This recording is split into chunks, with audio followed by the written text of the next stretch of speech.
Hi. Well, we're up at Chester Lake here in Peter Lloyd Provincial Park. Altitude of 2,200 meters, and it was about a 4.5K hike in, about 5K to where we wanted to get to. The flies are just all over me, and it's not really working with bug repellent. These flies seem to love the taste of the bug spray. Anyhow, I digress. So I'm up here and I want to spend a little bit of time while my family is just, the kids are just running around exploring the rocks, and my wife is just kind of making sure none of them tumble down. We like to instill a sense of adventure in them when we go on these amazing long hikes, and I'm so proud of them for hiking all this way. We obviously took the 2.5-year-old in a baby backpack, but yeah, it's been a really nice hike so far. In this video, I am going to spend 20 or 30 minutes just doing a little bit of a journal entry in my travel journal here with our latest camping trip. And I'm going to show you these mountains in a second here, but they are absolutely stunning. When you hear the phrase that mountains are awesome or awe-inspiring, this is the very definition of what I'm looking at over here. This is where the crust of the earth has literally just jutted right out and smashed against another piece of rock here. And so the striations and the variations in the rock that's sticking out in this mountain peak is just absolutely stunning. So I want to try and capture some of that detail here. Nothing's going to do justice with respect to not being here yourself, but I hope to pass on a little bit of the essence of what it felt like while we were out here. So here's Chester Lake, Gusty Peak off to the left there. As we pan right, we start looking at the scree and up at Mount Chester itself, which extends a lot further right in this image. And a lot of the striations and variations in the rock that I was mentioning. And as always, I'm trying to get the outline in my journal first. And there's a nice wind or breeze blowing in through the mountains here. And we're at an altitude of roughly about 2,200 meters, give or take. Just having finished up lunch. Kids are scrambling up on the boulders. And it's interesting, my wife and I, we've never come up here in the summer. We've done Chester Lake a few times, and it's always been over the winter. We've snowshoed in, and it's absolutely gorgeous. But we thought this year would be the year we'd come and take a look in the summer. Also, the mountains are covered in snow, so when we take a look at the mountains here, there's a lot more color that's apparent.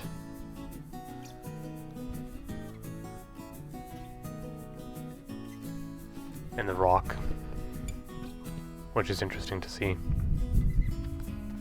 I suppose the other thing to note is also the temperature change, 30 degrees in the summer here as it is today versus the minus 28 in the winter.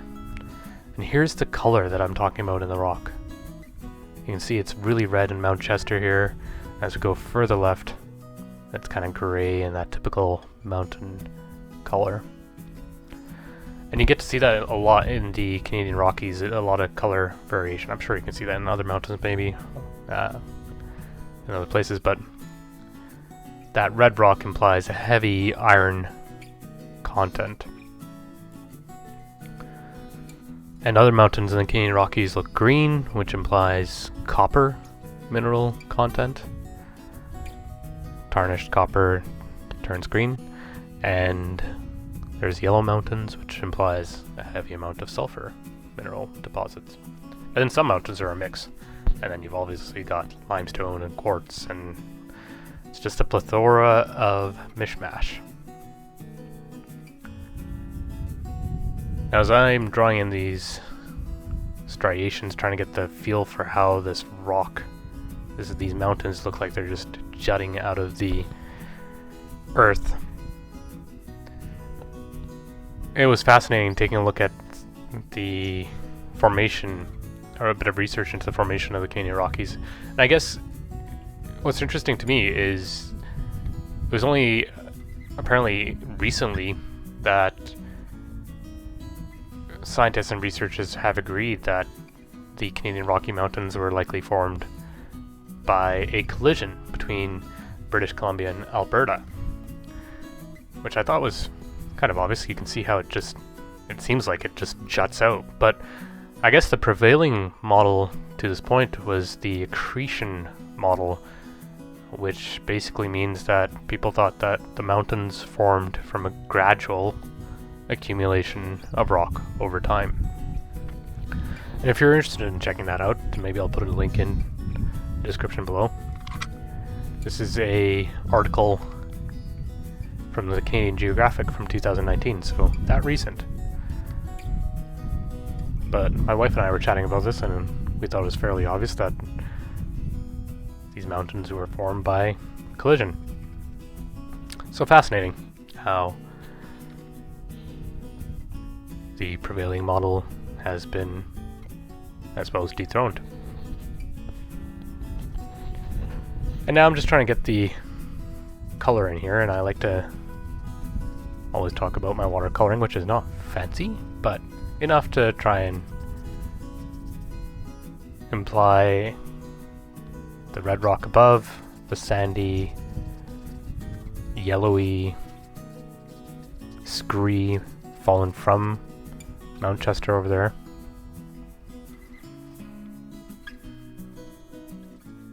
And trying to get that in.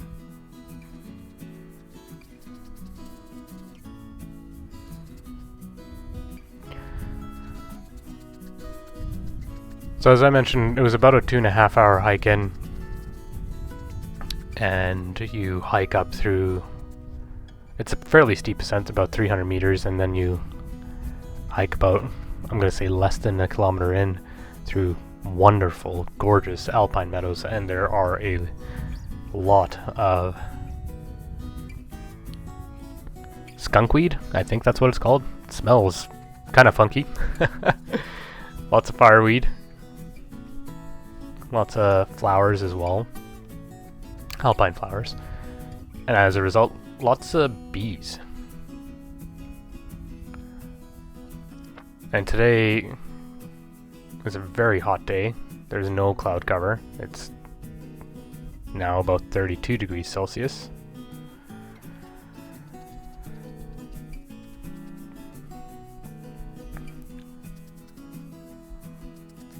And so thankfully it's keeping the swarms of flies perhaps at a bit of a minimum. Down at the campsite it's horrendous. Everything is just covered in flies. Flies, bees, wasps. And I guess it's the season. They can tell that winter's upon them and that they're trying to get all the nectar and pollen as much as they can. At least the bees are. And get ready for winter.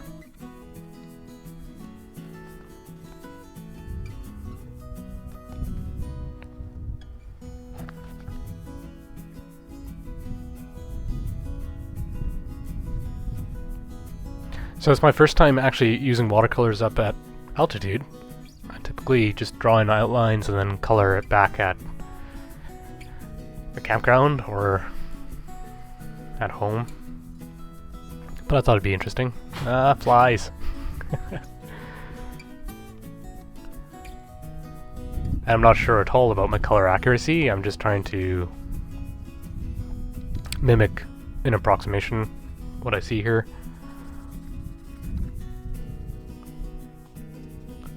We had lunch on this rock that I'm sitting on, which is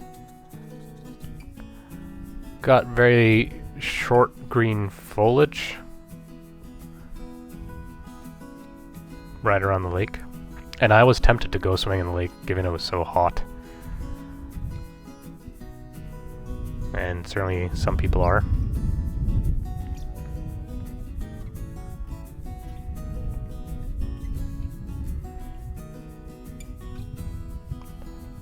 hard to tell from this image here, maybe it isn't, but this mountain is literally towering over me.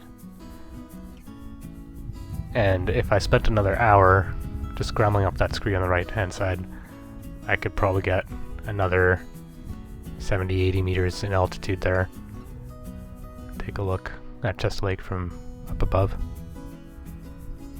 But going back to wanting to swim in the lake there, very tempted.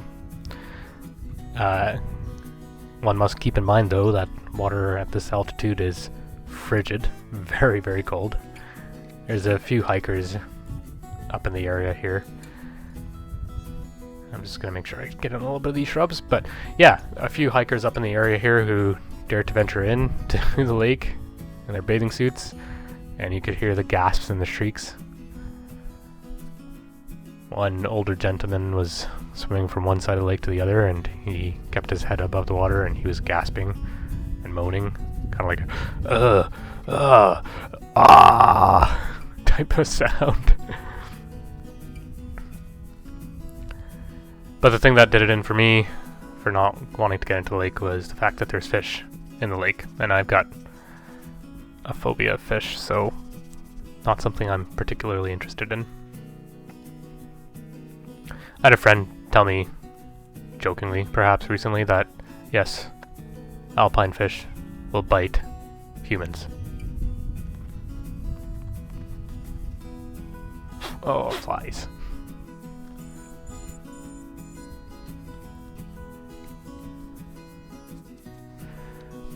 Let me see if I can get a little bit more blue into this lake.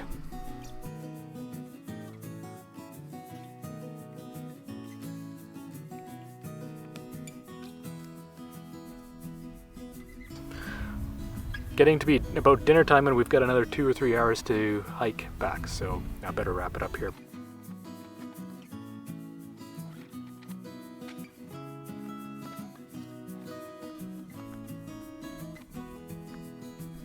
Time to pack up,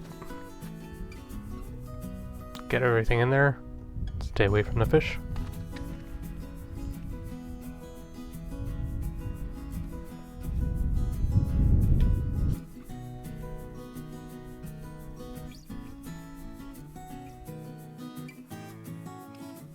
Take care, have a wonderful day, and bye for now.